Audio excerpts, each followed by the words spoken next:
A very good morning, students. I am Pardeep, your SST teacher. Now today we start class 7th history, chapter number 6, towns, traders and craft person. I hope you all are fit and fine students. So बेटा आज हम इस chapter को शुरू करते हैं. तो first of all इसका नेम जो है उसी से हमें पता चलता है कि इस चैप्टर के अंदर हम जो है टाउन्स के बारे में, ट्रेडर्स के बारे में या फिर क्राफ्ट पर्सन के बारे में पढ़ने वाले हैं. ठीक है जी. फर्स्ट ऑफ ऑल ये बताते हैं कि काफ़ी सारे ट्रैवलर जो इंडिया को विज़िट करने आए मेडिवल समय में, तो काफ़ी सारे टाउन सेंटर यहाँ पर पाए गए. ठीक है. उन टाउन सेंटर्स की अगर हम बात करें तो सबसे पहले ये बात करते हैं टेम्पल टाउन की. टेम्पल टाउन क्या होता है? जैसे एक टेम्पल बना दिया, उसके आसपास लोगों ने घर बनाकर रहना शुरू कर दिया, काफ़ी सारा पूरा का पूरा एक सिटी बस गया वहाँ पर, उसको बोल देते हैं temple town. And administrative centre क्या होता है या कमर्शियल टाउन क्या होता है? एडमिनिस्ट्रेटिव सेंटर होता है जहाँ पर किंग और जो उसकी कोर्ट है, कोर्ट के इशू जो हैं वो डिस्कस किए जाते हैं. मतलब किंग है, उसके कोर्ट इशू यहाँ पर डिस्कस किए जाते हैं, उसको बोलते हैं एंड एडमिनिस्ट्रेटिव सेंटर. और कमर्शियल टाउन होता है, कमर्शियल टाउन उसको कहा जाता है जहाँ पर जो है टैक्स वगैरह जो है इम्पोज किए जाते हैं, टैक्स लगाए जाते हैं, टैक्स इकट्ठे किए जाते हैं. ठीक है. तो और भी काफ़ी सारे नाम जो हैं रहे होंगे, इस चीज़ की भी पूरी पॉसिबिलिटी है. और ये जो सारे टाउन्स हैं ये कंबाइन फंक्शन भी करते होंगे, मतलब मिलजुल कर काम करते होंगे. जहाँ पर एडमिनिस्ट्रेटिव सेंटर है वहाँ पर टेम्पल टाउन भी होगा, एज वेल एज वहाँ पर कमर्शियल एक्टिविटी भी होगी. अब देखो एक टेम्पल बन गया, उसके आसपास लोगों ने घर बनाकर रहना शुरू कर दिया फॉर एग्जांपल. ठीक है. अब वहाँ पर जो है देखो इंपोर्ट एक्सपोर्ट भी होगा, वहाँ पर चीज़ों का लेन देन भी होगा, तो वो बन गया कमर्शियल टाउन. ठीक है. अब क्योंकि टेम्पल के आसपास बना है वो बन गया टेम्पल टाउन. और क्योंकि वहाँ पर जो है किंग वगैरह भी अपने जो है आते होंगे, वहाँ पर कुछ रिचुअल परफॉर्म करते होंगे और वहाँ पर कुछ कोर्ट के इश्यूज़ भी वहाँ पर डिस्कस किए जाते हैं जैसे, तो वो बन गया, क्या बन गया? Administrative centre. ठीक है. चलिए नेक्स्ट, ये जो मैप है आपको, ठीक है, इसमें जो है हमें कुछ इम्पोर्टेंट सेंटर दिए गए हैं जो जहाँ ट्रेड के बारे में बताया गया कि कहाँ पर ट्रेडिंग वर्क होता था या कहाँ पर आर्टिस्ट रहते थे. ठीक है. ये साउथ इंडिया के बारे में ही हमें बता रहे हैं. आप इसको एक बार रीड कर लेना. ठीक है बेटा. चलिए नेक्स्ट पेज पे चलते हैं. जो इसी चैप्टर का सेकंड पेज है उसमें बताते हैं एन एडमिनिस्ट्रेटिव सेंटर.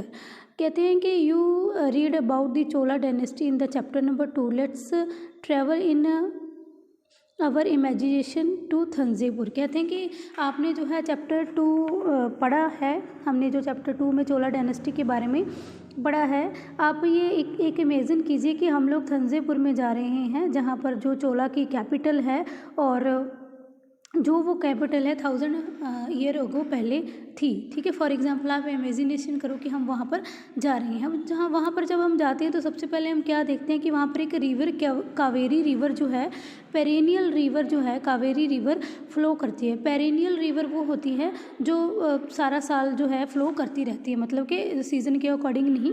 ठीक है. जो सारा साल बहती रहती है, पानी देती रहती है, उसको हम बोलते हैं पेरेनियल रिवर. तो कावेरी रिवर जो वहाँ पर फ्लो करती हैं और वहाँ पर एक नियर बहुत ही ब्यूटीफुल जो है टाउन भी है और वहाँ पर जो है वेल भी सुनाई देती हैं हमें राजराजेश्वरा टेम्पल की, जो कि बिल्ड करवाया था किंग राजराजा चोला ने. और ये जो टाउन है यहाँ पर, यहाँ के इस टाउन के जो लोग हैं ना, जो पीपल हैं, वो उसकी बहुत प्रेज़ करते हैं उस आर्किटेक्चर की जिसने ये टेम्पल बनवाया है. उसका नेम भी हमें दिया गया है. नेम क्या है? कुंजर मल्लन राजराजा पेरुथा चंद. तो बेटा ये ना हमने एक फ़्लो चार्ट के थ्रू भी मैं आपको ये समझा देती हूँ. मैंने आपको फ़्लो चार्ट भेजे भी थे. ठीक है. जस्ट ए मिनट, मैं वो निकालती हूँ. ओके. ये वो फ़्लो चार्ट है जो पेज नंबर 76 को एडमिनिस्ट्रेटिव सेंटर को पूरी तरीके से डिस्क्राइब कर देगा. जैसे कि सबसे पहले ये बात करते हैं कि एक चोला डायनेस्टी है. ठीक है. चोला डायनेस्टी की जो कैपिटल थी थंजावुर और वहाँ पर एक रिवर फ्लो करती है. रिवर का नाम है कावेरी. ठीक है. पेरेनियल रिवर है जो सारा साल ही फ्लो करती रहती हैं. और ये जो सिटी है कहाँ पर है? तमिलनाडु में. और जो चोला किंगडम था, ठीक है, इसके किंग का नाम था राजा चोला. यहाँ तक क्लियर हो गया. इन्होंने एक टेम्पल बिल्ट करवाया था जिसका नाम था, उस टेम्पल का नाम था राजराजेश्वरा टेम्पल। क्लियर। और इसी को टेम्पल टाउन भी कहते हैं। ये एक अच्छी एग्जाम्पल है किसकी, टेम्पल टाउन की। और ये डिवोटी किसको था, मतलब ये किसको समर्पित था, ये शिव जी को डिवोटी था। शिव जी का ये मंदिर है और डेफिनेटली पता ही है जहाँ पर भी शिव जी का मंदिर होता है वहाँ पर शिवलिंग भी होता है, तो वहाँ पर एक शिवलिंग भी स्थापित है। और यहाँ पर एक बेल, मेटल की एक बेल लगाई गई है। ठीक है। जो बेल जो है वो मतलब कि जब वो बेल बजाई जाती है ना तो all people hear the temple bell, सभी को, जितना भी वो टेम्पल टाउन में जितने भी घर हैं, जितने भी लोग रहते हैं, ठीक है, वो सबको बेल जो है वो सुनाई देती है। इट मीन्स सभी लोग जो हैं ऑल ओवर द टाउन में, सभी में, इसलिए जो लोग हैं वो उनकी बड़ी प्रेज़ करते हैं उस आर्किटेक्ट की, कितना अच्छा, कितना ब्यूटीफुल उसने काम किया है। ठीक है।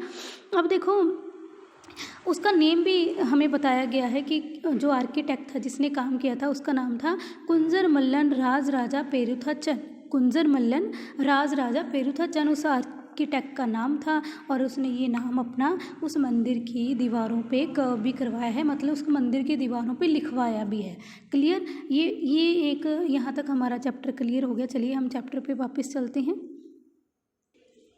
तो यहाँ से हम स्टार्ट करते हैं ये चैप्टर। यहाँ पर ये बताते हैं कि इसके अलावा वहाँ पर मंडपा और पवेलियन भी पाए गए। ठीक है। वहाँ पर जो है किंग्स हैं वो अपने कोर्ट को होल्ड करते थे और मंडपा में कुछ ऑर्डर करना है, कुछ इशू जो करने हैं वो भी दिए जाते थे। ठीक है। और इसके अलावा वहाँ पर बैरिक भी पाए गए हैं जो आर्मी के लिए, जो बड़े बड़े से घर जो हैं आर्मी के लिए बनाए जाते हैं वो भी वहाँ पर जो हैं वो पाए जाते हैं। ठीक है जी। नेक्स्ट हम बात करते हैं जो है the town is bustling with the market selling grains spices cloth and jewelleries, मतलब कि जो ये टाउन थे ये बढ़ते ही जा रहे थे, इनका जो है एक्सपेंडेशन होता ही जा रहा था क्योंकि वहाँ पर अब ये बड़ी मार्केट बनती जा रही हैं। वहाँ पर जो ग्रेन्स वगैरह, स्पाइसेस, क्लॉथ्स, ज्वेलरी वगैरह भी सेल की जाती थी। वाटर सप्लाई कैसे होती थी वहाँ पर, वाटर सप्लाई मेनली दो ही तरीक़ों से होती थी, वेल्स और टैंक के थ्रू। ठीक है। वेल्स और टैंक के थ्रू वहाँ पर वाटर सप्लाई होती थी। और इसके अलावा एक सलाइया बीवर थे। ठीक है। इसका भी बेटा फ्लो चार्ट है, जस्ट ए मिनट मैं आपको वो फ्लो चार्ट दिखाती हूँ। ओके बेटा, यहाँ पर ना ये आपका सेकेंड माइंड मैप है, फ्लो चार्ट है। ठीक है। ये भी इसमें सलाइया वीवर के बारे में, सलाइवा वीवर के बारे में बताया गया है। ये भी थंजेपुर के नियर रहते थे, थंजेपुर में रहते थे और इसके नियर एक टाउन था उरेयूर, यहाँ पर ये रहते थे। ठीक है। और इसके अलावा ये बिज़ी रहते थे प्रोड्यूसिंग करने में, ठीक है, प्रोडक्शन करने में, किसकी, क्लॉथ की, फॉर द फ्लैग की। ये झंडे बनाते थे। ठीक है। उसके लिए मतलब कपड़ा तैयार करते थे, उसके फ्लैग बनाते थे जो मोस्टली यूज़ होता था टेम्पल में जब फेस्टिवल वगैरह सेलिब्रेट किए जाते थे या वैसे वहाँ पर लगाना होता था। और ये बड़ी ही फाइन कॉटन यूज़ करते थे, बड़ी साफ़ सुथरी और बिल्कुल सॉफ्ट कॉटन के ये कपड़े बनाते थे। किन के लिए, किंग के लिए, मतलब राजा के लिए, और जो नोबेलिटी पीपल होते हैं, जो रिच पर्सन होते हैं उनके लिए। ठीक है। लेकिन कोर्स कॉटन के ये कपड़े बनाते थे फॉर दी मासेस के लिए, मतलब जो आम जनता के लिए ये बड़े ही कोर्स को मतलब कपड़े कोर्स मतलब बड़े खुरदरे टाइप के। ठीक है। मतलब देखो जो अच्छी अच्छी कॉटन थी, फाइन कॉटन थी, उसको तो यूज़ कर लेते थे ये किंग के लिए या फ्लैग बनाने के लिए या जो रिच लोग हैं, नोबेलिटी पीपल हैं, उनके लिए। और जो बाकी रॉ मटेरियल बच जाता था उसके कपड़े ये आम लोगों की, जनता के लिए, उनके लिए बना देते थे। ठीक है। यहीं से कुछ डिस्टेंस पे जो है एक स्वामी मलाई करके प्लेस है। ठीक है। स्वामी मलाई करके एक प्लेस है, वहाँ पर भी जो है कुछ जो है मूर्तिकार पाए जाते हैं। ठीक है। मूर्तिकार का मीनिंग जो है वो है, मूर्तिकार का जो मतलब के नाम है वो है स्थापति या स्कल्पचर वो पाए जाते हैं। सॉरी, नेम तो यहाँ पर नहीं दी गया, उनको बोलते हैं स्कल्पचर या स्थापतिकार, जो मूर्ति मतलब बनाते हैं, मतलब जो जैसे पत्थर है ना उसको घड़ के उनकी जो एक इमेज तैयार कर देते हैं पत्थरों की ही, उसको बोलते हैं स्कल्पचर। ठीक है। क्लियर। Just a minute. और यहीं से हमें कुछ जो हैं मतलब उनके द्वारा बनाए गए ब्रॉन्ज आइडल्स और टाल ऑर्नामेंट, बेल मेटल लैंप भी